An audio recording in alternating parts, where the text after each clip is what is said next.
వాడపల్లి వారి కిచెన్ నుంచి నేను ఉషా వర్మ మాట్లాడుతున్నానండి. హలో, ఎలా ఉన్నారండి మీ అందరూ? మళ్ళీ కొత్త వీడియోతో వచ్చేయండి. కొత్తదంటే పాతకాలపు అంటేనండి. మామిడికాయ ములక్కాడ పులుసు అండి, ఆనపకాయ పప్పు అండి వాళ్ళు చేయబోతున్నాను. కావాల్సిన పదార్థములండి: మెంతులండి, ఎల్లుల్లిపాయలు, జీలకర్ర, ఆవాలు, ఎండుమిరపకాయలు, కరివేపాకండి. మెంతులు ఎక్కువ వేసుకోండి, తాలింపుకు మంచిదండి. ములక్కాడ, ఉల్లిపాయలు, పచ్చిమిరపకాయలు, మామిడికాయ, చింతపండు, ఉప్పు, కారం, పసుపు, బెల్లం మీకు ఇష్టమైన వేసుకోవచ్చు, ఇష్టం నేను లేదండి. చింతపండు అంత చూపించాను ఎందుకంటే అండి మేము తక్కువ తింటాం, అంత కొంచెం వేసుకుంటామండి. ఇగో పెనం పెట్టి ముందు మెంతులు ఎక్కువ వేసుకోండి, మంచిదండి పులుసుల్లో కంసగమ్మండి. ఇదిగోండి,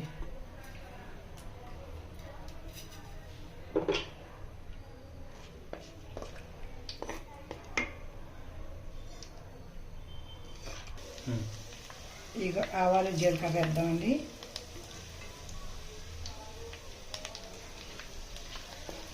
ఎందుకంటే మెంతులు గట్టిగా ఉంటాయి కదా, గమ్ముని ఆగమండి. అంతే ఫస్ట్ మెంతులు వేస్తే కొద్దిగా ఫ్రై అవుతాయండి. వాళ్ళు శనివారం కదండి, ఏమీ కూర లేదు, పప్పు ఆనపకాయ ఉండి ఒక మామిడికాయ అంటే మామిడికాయ ములక్కాడ పులుసు. మా ఇంట్లో పప్పు ఉండేవంటే పులుసు ఉండేవంటే పప్పు ఉండాలి కంపల్సరీ, ఏదో ఒకటి.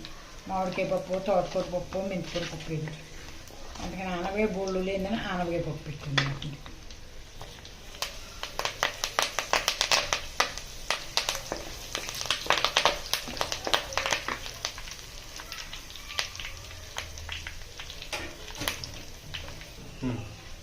ఇదిగోండి, నూనె పేలటం ఆగిపోయిందండి. పేలటం అంటే కరివేపాకు మనకి కావలసిన రీతిగా తయారైందన్నమాట, లేకపోయిందండి. ఇంకా మాడిపోతుంది. ఎక్కువ ఉల్లిపాయలు వేసుకుందామండి.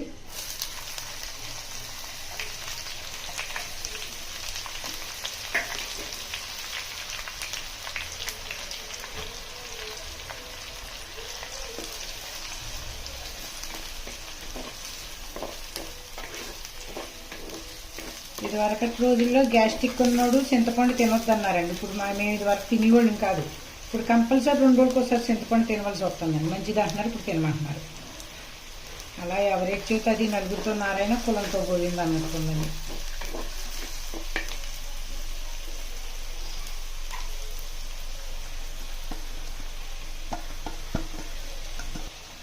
ఇదిగోండి అర స్పూన్ పసుపు అండి.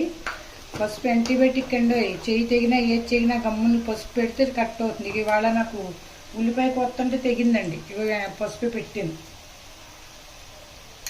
పసుపే కదా అనుకుంటా ఉంటాం, అలా తీసేయకండి, చాలా ఇంపార్టెంట్ అండి పసుపు.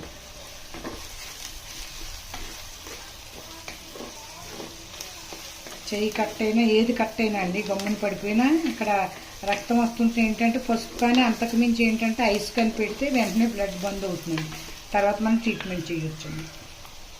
కారం అండి తగినంత, మీకు ఎంత ఇష్టమైతే అంత. నేనైతే 2 స్పూన్లు వాడానండి, చిన్న స్పూన్తో. ఉప్పు, బెల్లం ఏ పులుసులైనా ఇష్టమైన వాళ్ళు వేసుకోవచ్చండి. మాలో అయితే కంపల్సరీ వేస్తారండి.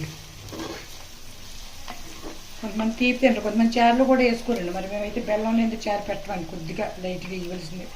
1 స్పూన్ వేసి నేను సగం వేసానండి. ఉప్పు, వీటితో పాటు ములక్కాడ ముక్కలు కూడా వేసేద్దామండి, మగ్గుతుంటుంది. మనం ఈ లోపల చింతపండు తీసుకున్నాం. చింతపండు ఎప్పుడైనా కంగారుగా నానబెట్టినప్పుడు ముందు కడగాలండి. అవి ఎక్కడెక్కడ తిప్పి తెస్తారు. కడిగి తర్వాత కొద్దిగా లైట్ వేడి నీళ్ళు వేసారంటే ఒక్క చిన్న పిసురు కూడా ఉండకుండా మొత్తం అంతా చక్కగా ఊడొచ్చేస్తుంది. ఎక్కడికైనా నెల్లు వచ్చి కంగారులో పెట్టుకున్నారనుకోండి, అలాంటప్పుడు ఏంటంటే కడిగి పెట్టుకోవాలండి. కడిగి చూద్దామండి ఎంతవరకు వచ్చిందని.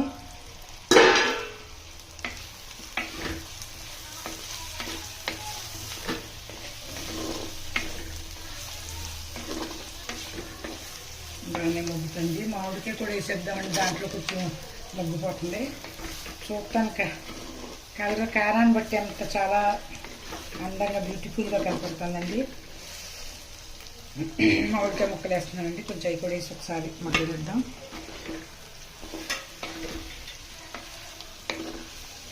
బయట నుంచి తెచ్చిన కూరలు కూడా ఎర్రగా బాగానే ఉంటాయండి, కానీ వాటిని చూసి మనం మోసపోకూడదండి. అవి ఏంటంటే టేస్ట్ ఉండవండి. మేము చూస్తాం కదా, ఇప్పుడు మా పిల్లలు పట్టుకొస్తారు, చూస్తానికి అబ్బా ఎంత అందంగా ఉంటుందంటే కలర్ అంత అందంగా ఉంటుంది. మూత పెట్టుకుందాం మళ్ళీ అంటే కొంచెం పెట్టు. ఇదిగోండి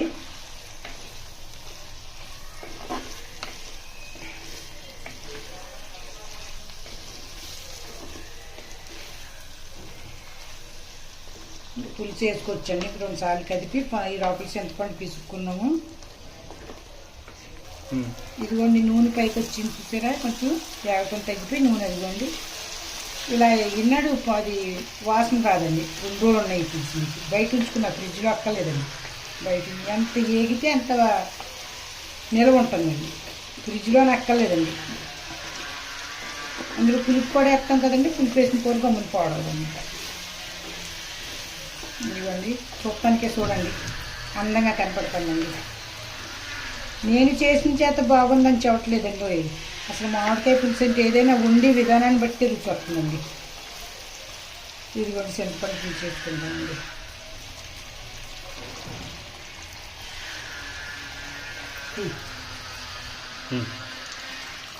ఇదిగోండి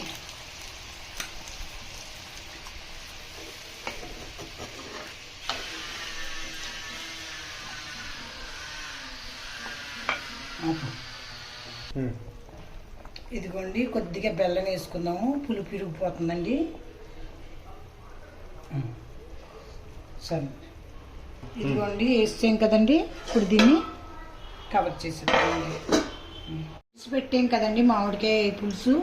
అందులోకి ఆనపకాయ పప్పు వండాను. తాలింపు చూపించాలనిపించిందండి. మీకు ఎప్పుడైనా పప్పు తాలింపు పెట్టుకుంటే ఫస్ట్ మినప్పప్పు తాలింపులో అండి కొద్దిగా మినప్పప్పు వేయండి, కమ్మదనం వస్తుంది.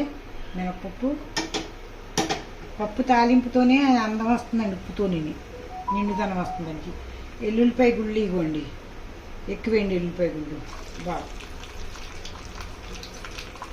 జీలకర్ర ఆవాలు కూడా మంచిదే అండి. తర్వాత పైకి షోగా కనపడితే కూడా అందంగా ఉంటాయండి. ఉప్పు తగినంత వేస్తే పప్పుకి ఇంకేమీ కదండి, అలా కూడా వండొచ్చు. తాలింపు ఉప్పేనండి. ఇదిగోండి ఎల్లుల్లిపాయ గుళ్ళు మనం తినొచ్చండి, పిల్లలు తింటారు, బాగుంటాయండి. బాగుంటుంది ఎలా ఉన్నా మంచిదండి బాబు.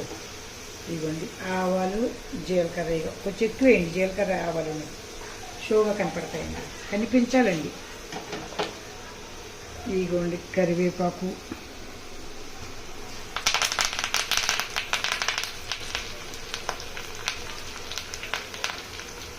ఎండుమిరపకాయలు కూడా తాలింపు ఎక్కువేయండి. ఇదండి పప్పు. ఇలా తాలింపు పెట్టుకుంటే ఉట్టిపప్పు అయినా, ముద్దపప్పులో ఉట్టిపప్పు అయినా, ఆవకాయ తినండి, మామిడికాయ పప్పు ఏంటి, ఆనకాయ పప్పు, ఏది దోసకాయ పప్పు ఏది వండినా సరే తాలింపుని బట్టే చూడటానికి అందం, తినటానికి ముందు టేస్ట్కి టేస్ట్ అండి. కొంచెం అవసరం లేదండి మా పులుసు ఉండాలండి పప్పు కండి. ఇలా వండినా ఒక ఆవకాయ ముక్క వేసుకుంటే మన తెలుగుళ్ళు తృప్తిగా తింటామండి. ఇది చూపించానండి, ఇక తిరిగేస్తున్నాను.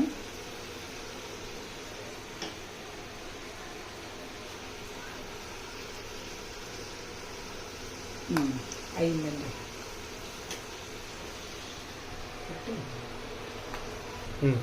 పప్పుకి కొంచెం మంది బద్దలా ఉండాలనుకుంటారండి, వాళ్ళు ఇష్టం అండి. 3 సీటీలు వస్తే మటుకు ఇదిగో కరెక్ట్గా సరిపోయిందండి. ఇదిగో తాలింపు వేస్తున్నాం చూడండి. అలా తాలింపు పెట్టి మూత పెడితేనండి ఆ తాలింపు దాన్ని పట్టుకుంటుంది. పట్టుకోండి తాలింపు, పప్పు తాలింపు. అదిగో అండి తాలింపు చూపించాలనిపించిందండి పప్పు తాలింపు. చూద్దామండి. ఇదిగో ఇప్పుడు అయిపోయినట్టు దగ్గరికి ఉడకడానికి బట్టి తెలిసిపోతుందండి అయ్యింది లేనిదిని.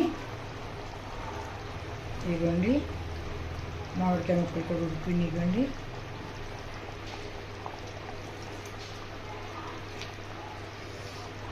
ఉడికిపోయిందండి. ఇదిగోండి మామిడికాయ ములక్కాడ పులుసు, పప్పు గుమగుమలాడుతా 2 రెడీ అండి. కొద్దిగా నెయ్యి వేద్దామండి, పప్పు మీద మంచిదండి.